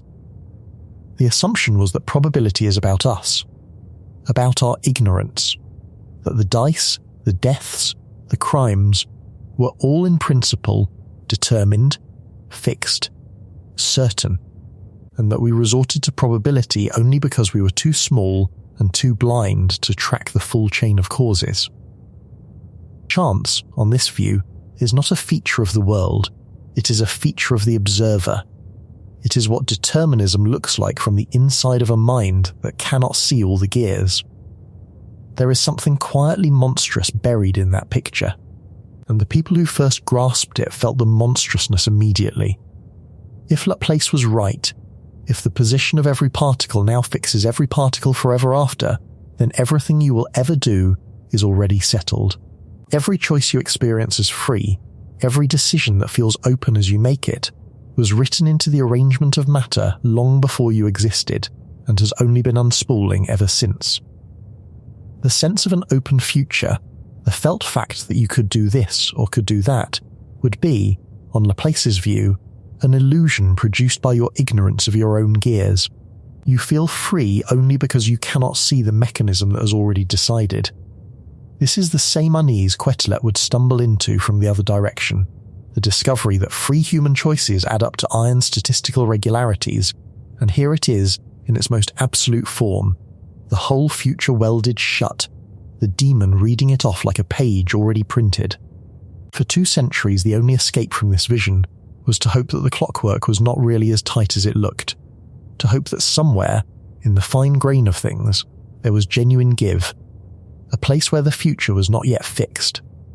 Every serious thinker who wanted to save any version of an open future was, whether they knew it or not, hoping that at the bottom of reality there would be real chance rather than hidden determinism, They were hoping the universe played dice. And then, in the smallest things, it turned out that it does, which is either the rescue they were praying for or something far more disorienting, because the openness reality actually delivered is not the warm human freedom anyone had in mind. It is colder than that. It is a future left genuinely unwritten, not by you, not for you, but by nothing at all, decided by the bare fall of odds that answer to no one. That assumption was about to become the most confident, most beautiful, most complete worldview in the history of science. And then it was going to be destroyed by an atom. The most complete expression of that assumption was written down by the man who did more than anyone to turn probability into a serious science, Pierre Simon Laplace. And it takes the form of a thought experiment so audacious that it still gets argued about today. Laplace took the entire edifice, the dice mathematics grown up into a full theory, and he pushed the logic to its absolute limit. Imagine, he said, an intelligence vast enough to know the exact position and the exact motion of every single particle in the universe at one instant, and able to run the equations of physics on all of them at once. For such an intelligence, he said, nothing would be uncertain. The entire future, every detail of it, and the entire past would be laid out before its eyes as plainly as the present. There would be no chance, no probability, no could have been. Everything that will ever happen is already fixed by the state of things now, welded in place by the deterministic laws of motion. That intelligence is now called Laplace's demon, and it is the purest statement ever made of the idea that chance is not real. On this view, the universe is a clock. It was wound up at the beginning, and it is grinding through a single predetermined sequence of states, and it will do exactly what it is going to do, and the only reason we ever reach for probability is that we are not the demon. We are small. We cannot see all the particles. We cannot run all the equations. Probability, in Laplace's world, is a measure of human ignorance and nothing more. It is the shadow that determinism casts on a limited mind. The dice were always going to land the way they land. Demis's losses were fixed before he ever picked up the cups. He just could not see the gears, and neither can you, and that inability is the only place chance lives. For a century, this was not just a philosophical position. It was the working faith of physics, and it delivered miracle after miracle, and its greatest triumph is also its most haunting, because in achieving it, physics accidentally used probability to explain the one feature of reality you feel most intimately and understand least. The direction of time. The man who did it was Ludwig Boltzmann, born in Vienna in 1844, and Boltzmann asked a question that sounds simple and is bottomless. Why does heat flow from hot things to cold things and never the other way? Drop an ice cube in hot coffee and the heat flows into the ice. The coffee cools, the ice melts, and everything settles to one lukewarm temperature. You have never once seen it run backwards. You have never seen a lukewarm coffee spontaneously separate into a hot region and an ice cube. But here is what kept Boltzmann up at night. Nothing in the fundamental laws of physics forbids the backward version. The laws governing the individual particles, the collisions, the exchanges of energy, work exactly the same forwards and backwards in time. At the level of individual atoms, physics does not know which way time points. Where does the arrow come from? Why does the world so relentlessly run one way when its own deepest laws are indifferent to direction? Boltzmann's answer is one of the great intellectual achievements of the human species, and it is built entirely out of the gambling mathematics. He said the arrow of time is a matter of probability. Consider all the ways the trillions of atoms in that coffee cup could be arranged. The overwhelming, staggering majority of those arrangements look uniform, evenly mixed, lukewarm. Only a vanishingly tiny fraction of them have all the fast-hot atoms sorted into one region and the slow-cold atoms into another. There are almost no ordered arrangements and almost unlimited disordered ones. When the system is left alone and the atoms jostle randomly, it drifts, purely by the odds, from the rare ordered states toward the overwhelmingly common disordered ones, from separated toward mixed, from hot and cold toward lukewarm. Not because a law forbids the reverse, but because the reverse is so astronomically improbable that in the entire age of the universe you would never expect to see it once. The quantity that measures how many arrangements look a given way is called entropy, and the famous second law of thermodynamics, the law that says entropy always increases, the law that gives time its direction, turns out not to be an iron law at all. It is a probability statement. It is the law of large numbers wearing the mask of a law of nature. Understand what this means, because it is one of the strangest things anyone has ever discovered, and it is treated as a footnote in physics education. The reason you get older and not younger, the reason the past is fixed and the future is open, the reason eggs break but do not unbreak, the reason you remember yesterday and not tomorrow, the entire felt direction of time, the current your whole life is swimming in, is, according to our best physics, a statistical effect. It is the universe doing the overwhelmingly probable thing, moment after moment, atom after atom, the same way Demis's 24 throw bet failed. By a margin of odds. The arrow of time is a bet the universe wins so reliably that we mistook a probability for a law.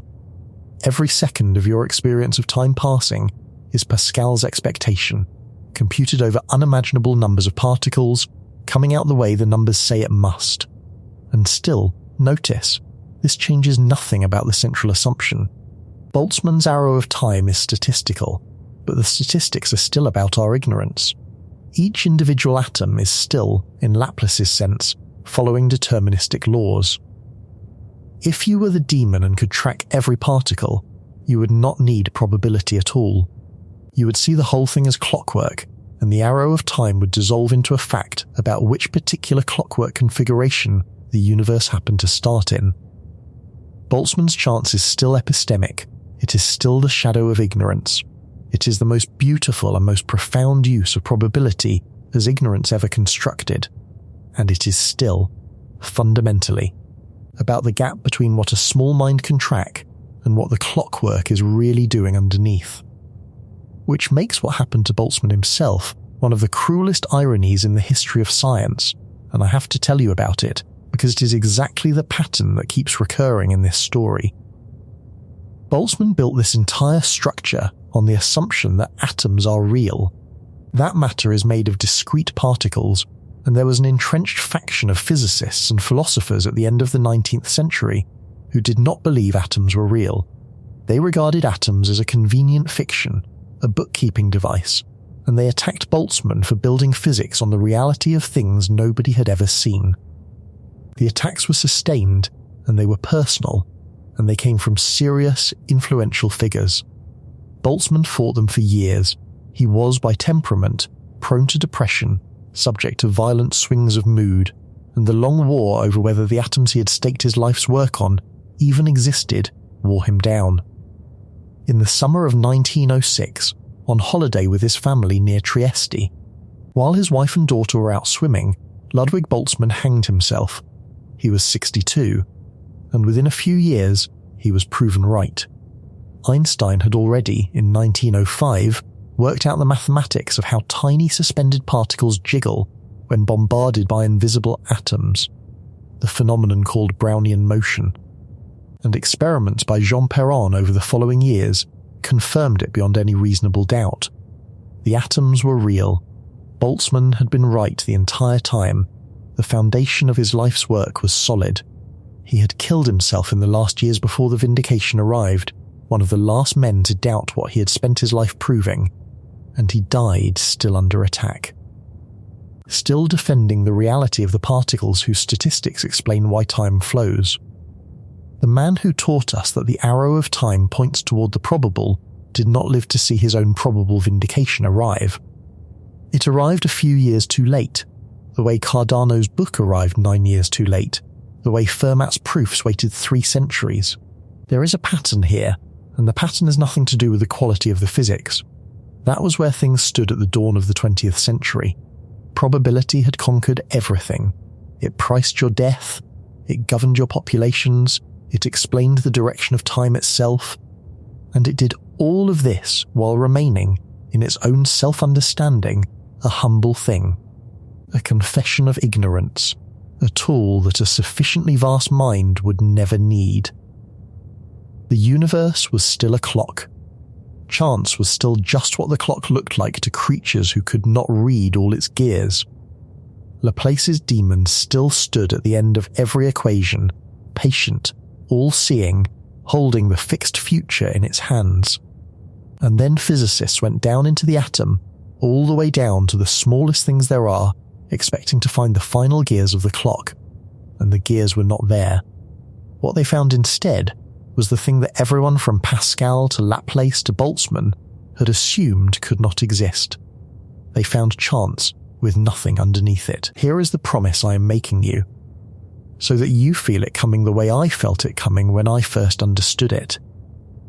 Everything in this story so far, every single use of probability from the dice to the death tables to the arrow of time, has been about our ignorance.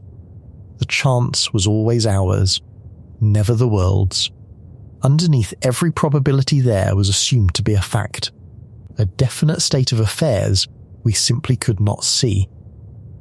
What is about to happen is that reality takes the chance away from us and keeps it for itself. It stops being about what we do not know and starts being about what is not there to be known. And the mathematical object that carries this, the thing the equations spit out, the thing that turns out to sit at the absolute bottom of physical reality, is the exact quantity Pascal invented at the dice table. This is where the two threads I have been running, the gambling mathematics and the search for the foundations of the world, become one thread. Watch, in the 1920s, physics was in crisis because atoms would not behave. The tidy picture of little particles orbiting like planets had collapsed, and a strange new mathematics was clawing its way into existence to replace it. The breakthrough came in 1926, when Erwin Schrödinger wrote down an equation, now the most famous equation in quantum physics, that described the behavior of a particle like an electron using a wave. A spreading, evolving, mathematical wave, described by a quantity written with the Greek letter psi and called the wave function. Schrödinger's equation told you exactly how this wave evolved over time, smoothly, deterministically, with perfect precision. There was just one problem, and it was the problem that would break the clockwork universe. Nobody knew what the wave was. What is waving? What does psi actually represent? Schrödinger himself thought, at first, that it might be the smeared-out physical substance of the electron itself, the particle dissolved into a cloud. That turned out to be wrong, and the way it turned out to be wrong is the hinge of the modern world. The answer came from Max Born, a German physicist, in a pair of papers in 1926, and it was almost an aside, a remark, delivered in a footnote that he corrected while the paper was already in proof. Born said, the wave is not a physical substance. The wave is a wave of probability. Specifically, if you take the wave function at a given point in space and square its magnitude, the number you get is the probability of finding the particle at that point when you go to look. The wave does not tell you where the electron is. The electron does not have a where. The wave tells you only the odds of finding it in each possible place. And that is all it tells you. That is all the theory will ever tell you. The most precise, most successful, most rigorously tested physical theory ever devised by human beings does not output facts about where things are. It outputs probabilities. It outputs, and I want you to feel the full weight of this word landing after everything that came before it, expectations. That is the same object. The thing you compute with the Born rule, the squared wave function weighted over all the places a particle might be, is a probability distribution over outcomes, and the predictions the theory makes are expectation values. Weighted averages over things that have not yet happened, computed exactly the way Pascal computed the fair value of the 64 coins, by weighting each possible future by its chance. The mathematics that a gambler's bad night forced into the world in 1654 is the mathematics that came out of the bottom of the atom in 1926. It is not an analogy. It is not a resemblance. It is the same operation. Pascal's expectation is what quantum mechanics computes, and quantum mechanics is the most accurate description of reality we have ever had. But that alone would just be a beautiful coincidence, a nice piece of mathematical history. Here is the part that turns it from a coincidence into the deepest problem in physics, the part that separates Born's probability from every probability that came before it. When Boltzmann said the arrow of time is probabilistic, he meant it was probabilistic to us. There was still, underneath, a definite arrangement of atoms, each one obeying deterministic laws, and the probability lived only in our inability to track them. The chance was epistemic. It was ignorance. Laplace's demon, the all-seeing intelligence, would not need Boltzmann's probabilities at all, because the demon could see every atom and would find everything determined. The Born rule is different, and the difference is the whole ballgame. As far as anyone has been able to determine, in nearly a century of the most intense scrutiny in the history of science, the quantum probability is not a confession of ignorance. There is no hidden arrangement underneath it that we are simply failing to see. The electron does not secretly have a position that the wave function is too coarse to reveal.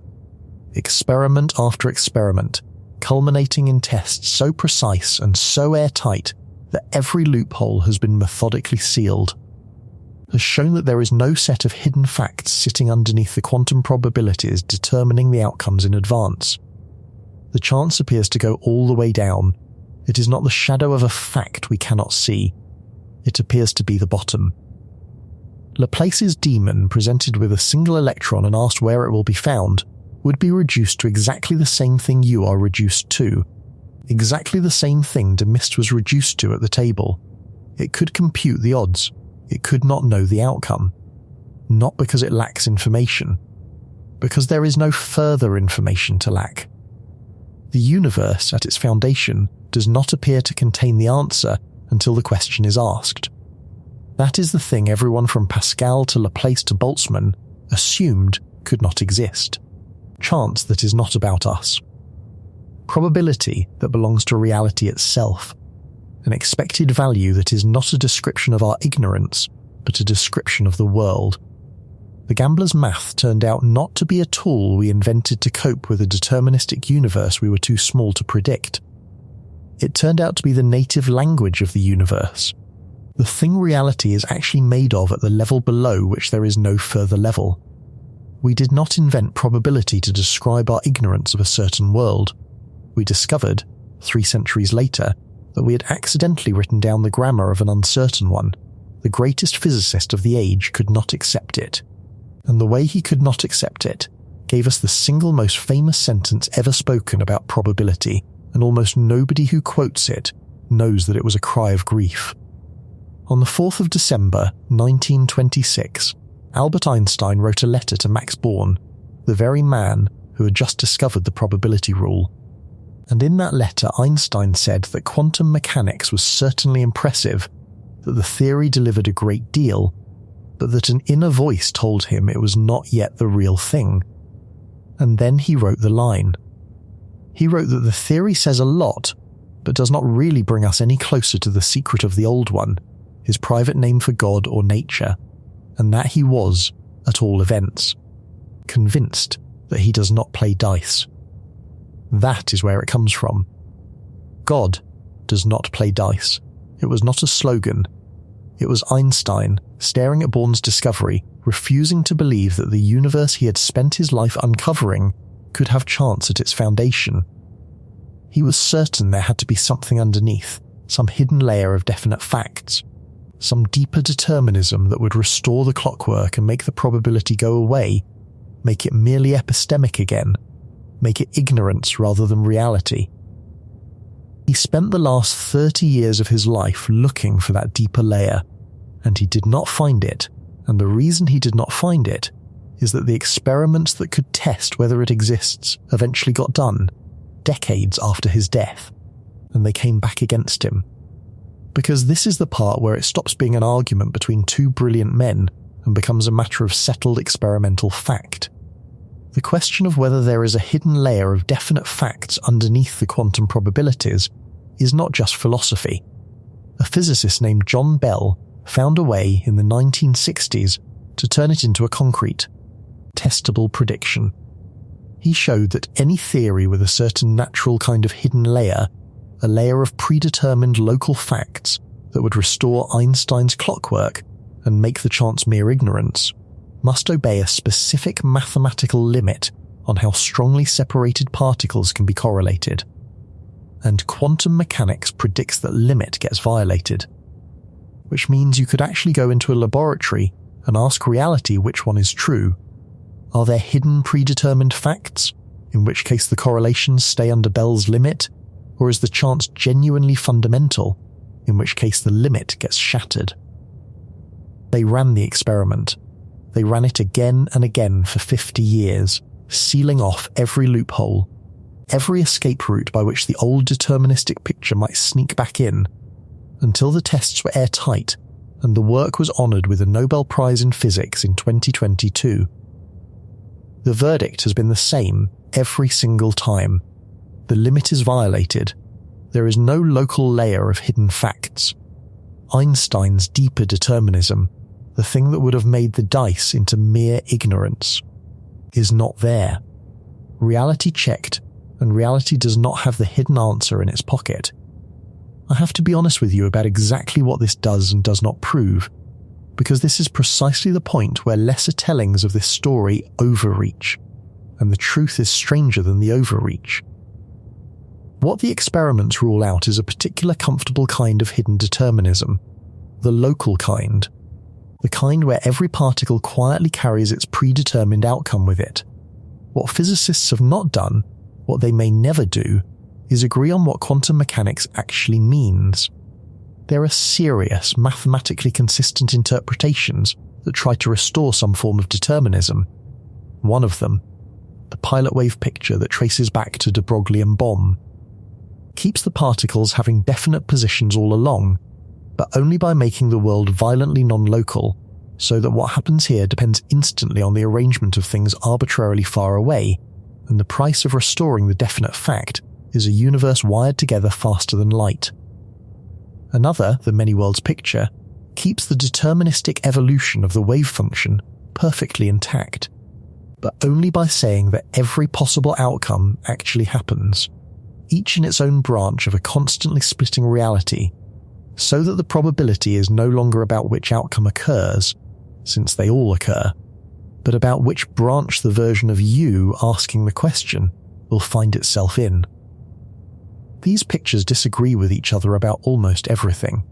They disagree about whether particles have positions, about whether the wave function is a real physical thing or just information, about whether the universe is one world or countless worlds. And here is the consensus flip, the thing that should close the trap. Every single one of these interpretations, no matter how wildly they disagree about what is really going on underneath, computes the exact same probabilities. Every one of them uses the Born rule. Every one of them, to make a prediction you can check against an experiment, takes the wave function, squares its magnitude, and produces a weighted average over possible outcomes. Pascal's expectation. The interpretations are a fierce, unresolved, century-long war over what reality is, and the one thing all the combatants have laid down their arms and agreed on, the one piece of ground nobody contests, is the mathematics of the gambling table. You can believe in one world or infinite worlds, in definite particles or spread out clouds, in a real wave or mere information, and whichever you choose, when you actually want to know what will happen, you compute an expected value and reality obeys it. The probability does not go away. You can move it around. You can relocate it into hidden non-local machinery, or spread it across a multiverse, or leave it standing bare, but you cannot eliminate it. The weighted average over the unplayed future is the load-bearing element of every version of reality physics currently allows, and it works to a degree of precision that ought to frighten you a little. When you take the quantum mathematics, the probability mathematics, the direct descendant of the dice letters, and you use it to predict certain properties of the electron, the predicted value and the measured value agree to something like 10 decimal places. 10. This is routinely described as the most precisely verified prediction in all of science, the theory and the experiment matching so closely that it is like predicting the distance across a continent and being right to the width of a human hair.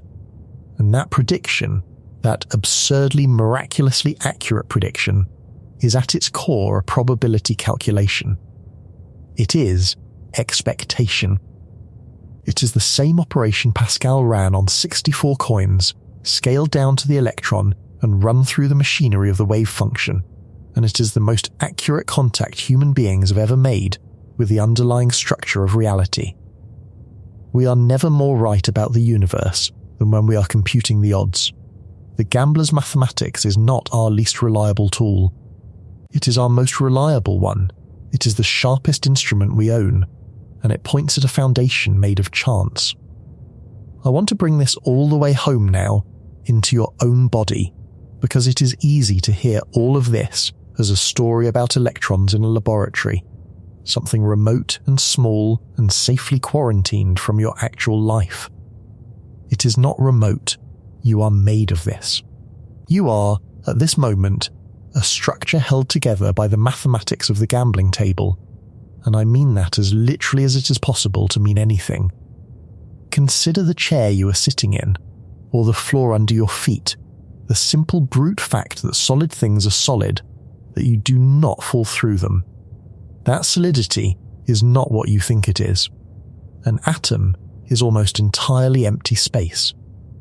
If you scaled the nucleus up to the size of a marble, the electrons would be a faint haze out at the edge of a stadium, and everything in between would be nothing. The reason the floor holds you is not that it is full of stuff. It is that the electrons in the floor and the electrons in your feet are governed by quantum rules that forbid them from occupying the same states. And those electrons do not have positions, they have probability clouds, the squared wave functions Born discovered, smears of chance that determine where they are likely to be found. The solidity of every solid object you have ever touched is a statistical phenomenon. It is the Born rule, holding matter apart, computed silently and continuously in every atom of your body and everything around you. You have never touched anything solid, because nothing is solid in the way you imagine. You have only ever felt the pressure of one probability cloud refusing to overlap with another. Consider the sunlight on your skin. If you have felt it today, that light was made in the core of the sun, where hydrogen nuclei fuse into helium and release the energy that has warmed every living thing in the history of this planet. But those nuclei should not be able to fuse. They are all positively charged, they repel each other ferociously, and the core of the sun, hot as it is not actually hot enough to slam them together against that repulsion. By the deterministic physics of the clockwork universe, the sun should not shine. It shines because of chance. The nuclei do not have to climb over the wall of repulsion. Quantum mechanics gives each of them a small probability of simply appearing on the other side of the wall, a phenomenon called tunneling, which is nothing but the Born probability being non-zero in a place classical physics says it should be zero. Every photon of sunlight that has ever touched your skin, every calorie of warmth, every green leaf that ever grew, exists because a probability that should have been zero was not quite zero. The sun runs on the same expectation Pascal computed for the coins. Turn it off, take away the chance, restore the clockwork, and the sky goes dark and everything alive dies.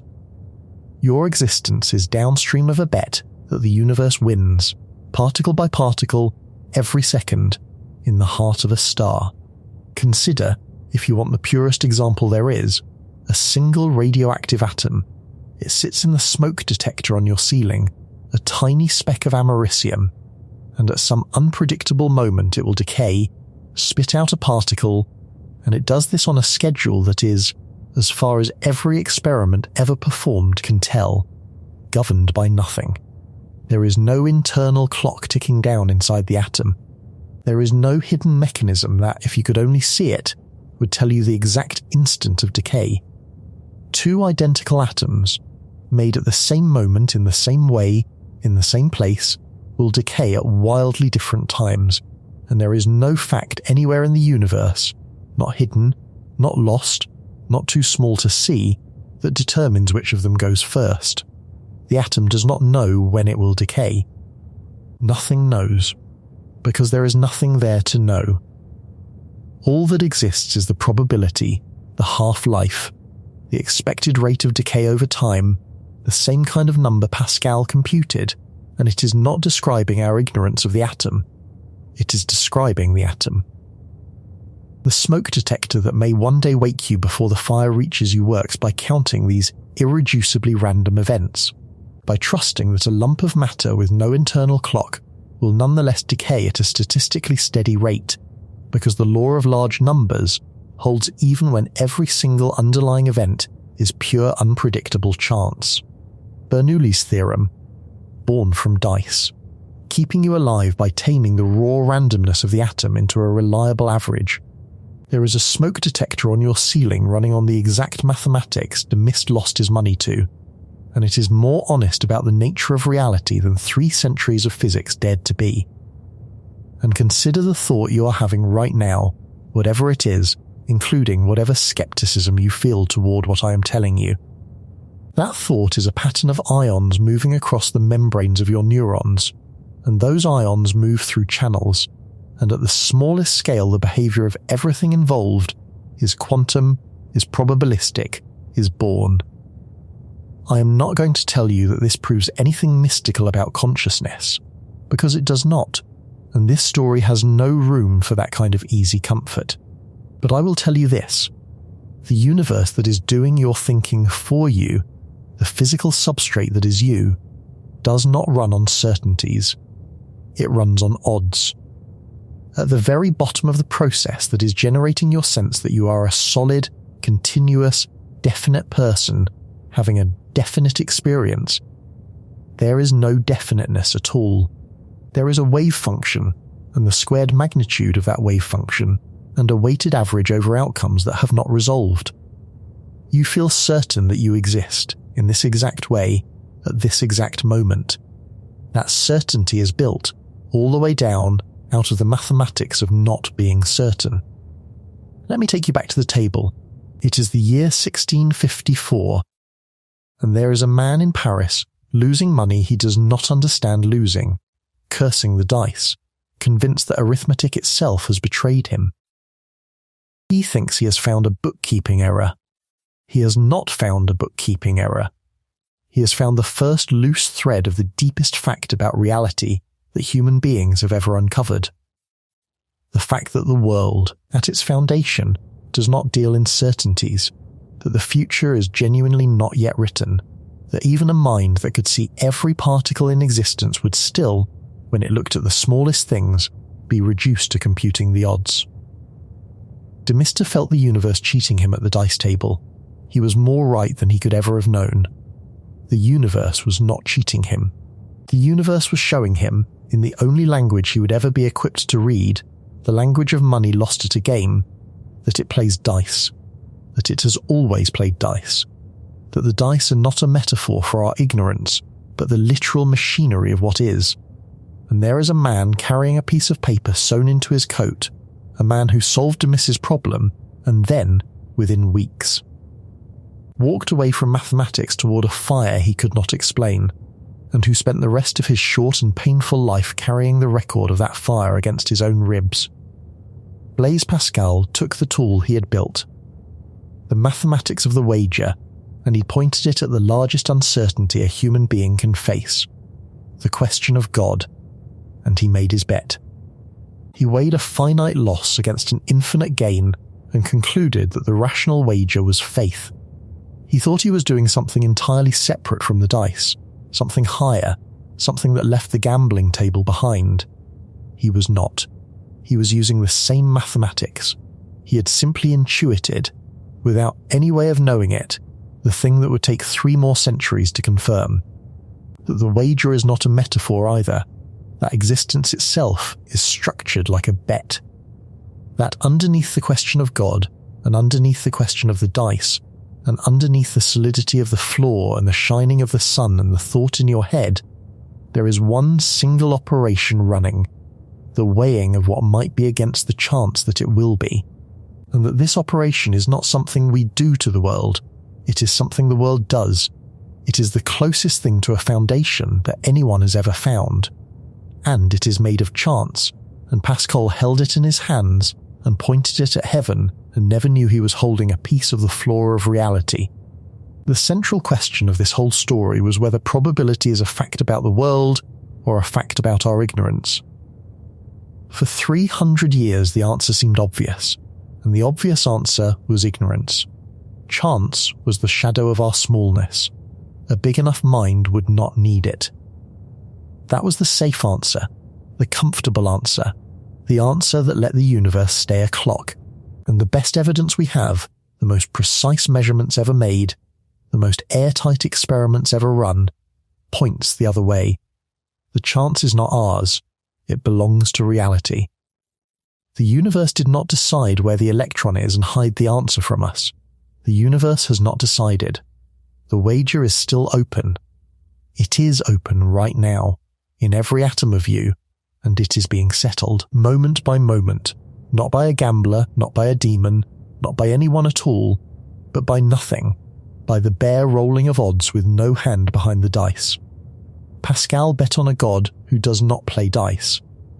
He built the very mathematics that would prove, 3 centuries after his fire went cold, that whatever is running reality plays nothing but dice, and does so with no table, no croupier, and no one keeping score. Mr. walked away from the table sure the numbers were broken. The numbers were not broken. They were the first clear sight anyone ever caught of the fact that the table goes all the way down, that there is no solid ground underneath the game, that the certainty you are standing on right now is a wager the universe happens so far to keep winning. It did not have to. It does not have to. And the mathematics that tells you so, the mathematics that measures exactly how the odds stand, was handed to the human species by a gambler who lost, an amateur who wanted to know why. He got his answer. It just took the rest of us 300 years and the whole of physics to understand that the answer was not about dice. You are not standing on solid ground. You never were. You are standing on a number that says the ground will almost certainly hold. And almost is the only word reality has ever actually offered you.